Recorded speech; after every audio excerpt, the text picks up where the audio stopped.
Hi welcome to Telugu update channel. మొత్తానికైతే తెలంగాణలో రాజకీయాల్లో ఇటు బీఆర్ఎస్ కానీ ఇటు కాంగ్రెస్లో అయితే చాలా నువ్వా నేనా అన్నట్టుగానే మాటల యుద్ధం మొదలైంది. నిన్న జరిగిన ఒక కాంగ్రెస్ అధికార కార్యక్రమంలో రేవంత్ రెడ్డి బీఆర్ఎస్పై మాటల యుద్ధం అయితే మొదలుపెట్టాడు. బీఆర్ఎస్పై అవినీతి ఆరోపణలతో ఇటు కేసీఆర్ అదేవిధంగా కేటీఆర్ హరీష్ రావు మొత్తానికి బీఆర్ఎస్ పార్టీపై ఒక యుద్ధం ప్రకటించినట్టు కూడా తెలుస్తుంది. అయితే కాళేశ్వరం ప్రాజెక్టు సంబంధించి ఉద్యోగులకు సంబంధించి మేము ఏమి అభివృద్ధి చేసినాము, మీరు 10 ఏళ్లలో మీరు మొత్తం తెలంగాణ రాష్ట్రాన్ని ఏ విధంగా నష్టపరిచారో, ఈ 10 ఏళ్లలో తెలంగాణ రాష్ట్రాన్ని ఏ విధంగా అధికార దుర్వినియోగం చేశారని అని కూడా బీఆర్ఎస్పై రేవంత్ రెడ్డి మాటల యుద్ధంతో మొదలుపెట్టాడు. అయితే దానికి తగ్గట్టుగా ఈరోజు మీరు దమ్ముంటే మాపై సవాల్కి రావాలని కూడా ఇటు కేసీఆర్ నువ్వు వస్తావా, నీ కొడుకు వస్తావా, ఎవరు వస్తారో దమ్ముంటే రండి, నేను మీకు సవాల్ విసురుతున్నా. మీరు 10 ఏళ్ళలో ఏం అభివృద్ధి చేశారో, ఏం చేసినారు, ఇంతకు మీరు 10 ఏళ్ళలో మీరు ఏం చేసినారో మొత్తం మీరు అవసరమైతే నేను అసెంబ్లీని నిర్వహిస్తా, మీరు దమ్ముంటే నా సవాల్ను స్వీకరించాలంటూ అటు కేసీఆర్ ఇటు కేటీఆర్పై వీళ్ళపై సవాళ్ళు విసరడం జరిగింది. అయితే దీనికి ఈరోజు తెలంగాణ భవన్లో బీఆర్ఎస్ వర్కింగ్ ప్రెసిడెంట్ కేటీఆర్ కూడా సవాల్ను స్వీకరించినట్టు కూడా తెలుస్తుంది. కేటీఆర్ ఏమంటుండంటే, నువ్వు ఏడికి రమ్మంటావు మేము అక్కడికి వస్తాం, దమ్ము నీకుందా మాకుందా తెలుస్తుంది, నువ్వు వస్తావా, నీ ఎమ్మెల్యేలతో వస్తావా, నీ పార్టీ కార్యకర్తలతో పాటు వస్తావా అని కూడా రేవంత్ రెడ్డిపై కేటీఆర్ చాలా నువ్వు సవాల్ని స్వీకరించినట్టు కూడా తెలుస్తుంది. అయితే మళ్ళీ ఈయన ఏమంటున్నా అంటే, అసెంబ్లీ ఎందుకు, అవసరమైతే మేము డైరెక్ట్ నువ్వు ఏడికి రామంటే అడిగే వస్తాము, ఆ అసెంబ్లీ దాకా అవసరం లేదు, నీకు 3 రోజులు టైం ఇస్తున్నాము, ఈరోజు డేటు 5, 8వ తారీఖు నువ్వు సోమాజిగూడ ప్రెస్ క్లబ్కి వస్తే మేము కూడా అక్కడికి వస్తాం, నీ సవాళ్ళు స్వీకరిస్తున్నాం, నీకు దమ్ముంటే నువ్వు అన్నట్టు మాటలు మాపై ఏ విధంగా అబద్ధపు మాటలు ఆ అబద్ధాల మాటలు నిరూపించడానికి మేము మా పార్టీ ఎమ్మెల్యేలతో, నేను మా అధికార పార్టీ అధ్యక్షుడి కేసీఆర్ అవసరం లేదు, నేను దీనికి సాలన్నట్టు కేటీఆర్ మేము రెడీగా ఉన్నాము, నీ సవాళ్ళను స్వీకరిస్తున్నా అంటూ కూడా ఇటు రేవంత్ రెడ్డిపై కేసీఆర్ మాట్లాడినట్టు తెలుస్తుంది. చూస్తున్నాం కదా, తెలంగాణలో దాదాపు బీఆర్ఎస్ పార్టీపై కాంగ్రెస్ విజయం సాధించి 15 నెలలు అంటే దాదాపు 2 సంవత్సరాలు కాబోస్తున్నా. ఇటు వాస్తవం చెప్పాలంటే బీఆర్ఎస్ చేసిన కార్యక్రమాలనే ఇటు కాంగ్రెస్ చేసుకుంటూ వస్తుంది.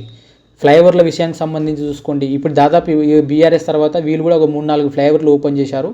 ఈ మధ్యలోనే మనము పీజేఆర్ ఫ్లైఓవర్ను కూడా గచ్చిబౌలిలో సీఎం రేవంత్ రెడ్డి ఓపెన్ చేశాడు. అది కూడా వాస్తవం చెప్పాలంటే బీఆర్ఎస్ కట్టింది. దాని తర్వాత ఇక్కడ కూడా మనం ఆరంగర్ దగ్గర ఒక ఫ్లైఓవర్ ఓపెన్ చేశారు, అది కూడా బీఆర్ఎస్ కట్టింది. అంటే మనం బీఆర్ఎస్ను ఇక్కడ వెనకేసుకోవట్లేదు, అసలు బీఆర్ఎస్ పార్టీ అయిపోయింది, బీఆర్ఎస్ని వీడు ప్రజలు కాదని కాంగ్రెస్ అధికారం ఇచ్చారు, మీరు ఏం చేస్తున్నాం అనేది చెప్పాలా. ప్రతి మీటింగ్లో కేసీఆర్ను కేటీఆర్ను తిట్టడం, అదేవిధంగా నీకు అవసరమైతే ఒకవేళ వాళ్ళ అభివృద్ధి ఏం చేయకుండా అవినీతి ఆరోపణలు చేస్తే వాళ్ళని డైరెక్ట్ ఏదో ఒక ఇన్ని రోజులు దాదాపు 2 సంవత్సరాలు అవుతుంది, మీరు ఎందుకు వాళ్ళని జైల్లో వేయలేకపోతున్నారంటూ కూడా ప్రజల్లో చాలా ఆందోళన వ్యక్తం అవుతుంది. ఎందుకంటే దీనివల్ల ఏమవుతుందంటే టైం వేస్ట్ అవుతుంది. దాదాపు ప్రజలు వీళ్ళకి అధికారం ఇచ్చి కూడా 2 సంవత్సరాలు అవుతుంది.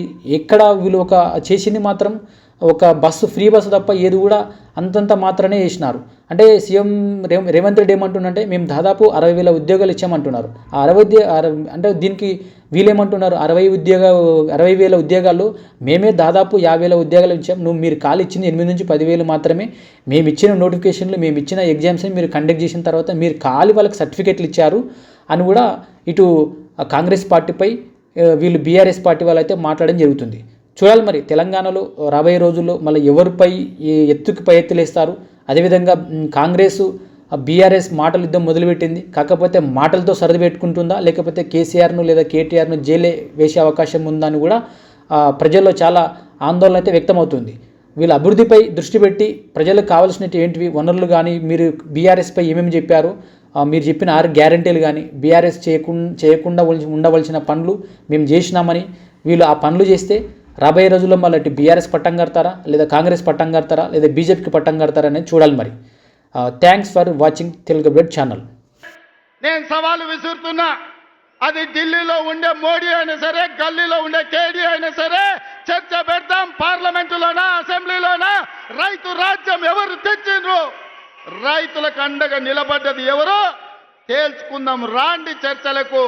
కేసీఆర్ వస్తాడు, కేటీఆర్ వస్తాడు, కిషన్ రెడ్డి వస్తాడు, నరేంద్ర మోడీ వస్తాడు, కాంగ్రెస్ పార్టీ కార్యకర్తలను తీసుకొని నేను వస్తా అని సూటిగా సవాలు విసురుతున్న మిత్రులారా, నీ సవాల్ నేను స్వీకరిస్తున్నా. నీకు దమ్ముంటే నీ మాట మీద నిలబడే మనిషివే అయితే ప్లేస్ నువ్వు డిసైడ్ చేయి, డేట్ నువ్వు డిసైడ్ చేయి. ఈ 3 రోజుల్లో తప్పించుకునే ప్రయత్నం చేస్తావు కాబట్టి, నువ్వు మాట మీద నిలబడే మనిషివి కాదు కాబట్టే నేను ఒకటి ప్రతిపాదిస్తున్నా. నువ్వు ఈ 3 రోజుల్లో నువ్వు చెప్తేనేమో నువ్వు 7కి రమ్మంటే ఆడికి వస్తా. దబ్బన కాదంటే 8 తారీఖు నాడు ప్రెస్ క్లబ్లో 11 o'clock మేమందరం వస్తాం, మా బృందం వస్తాం. మేము మీలాగా మందం తీసుకొని రాము. మేము ఓన్లీ మా లెజిస్లేటర్లు, మా సీనియర్ నాయకులు 10-15 మంది వస్తాం. బ్రహ్మాండంగా అంత సావధానంగా మీరు ఏది కావాలంటే సాకల్యంగా చర్చిద్దాం.